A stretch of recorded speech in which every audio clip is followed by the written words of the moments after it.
நான் இந்த இடத்துல என்னுடைய ஒரு சிறிய சாட்சியை உங்கள் முன் வைக்கிறேன்.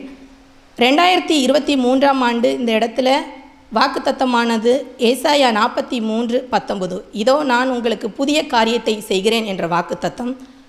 நவம்பர் 24ஆம் தேதி இந்த இடத்துல தீர்க்க தரிசனத்தில் சபையில் பாஸ்டர் சொன்னார், கர்த்தர் புதியன செய்திடுவார், அதை இன்றே நீ காண்பாய், 37 நாளுக்குள்ளே அதிசயம் நடக்கும் அப்படின்ட்டு.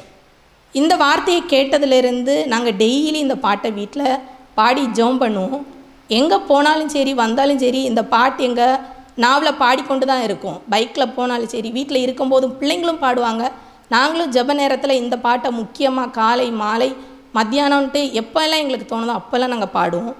கரெக்டாக ஒரு 30 நாளைக்குள்ளே அந்த வார்த்தையின்படி 5 வருஷமாக தடைப்பட்டுட்டு இருந்த ஒரு பெரிய மகா பெரிய காரியம் எங்கள் வாழ்க்கையில் ஒரு அதிசயம் இல்லை, 2 ஆசீர்வாதத்தை தேவன் கட்டளையிட்டிருக்கார். அந்த வார்த்தை, அந்த தீர்க்க தரிசனம் எங்களுக்கு நிறைவேறின காரணத்திற்காக நான் தேவனுக்கு நன்றி செலுத்துகிறேன். ஆமென்.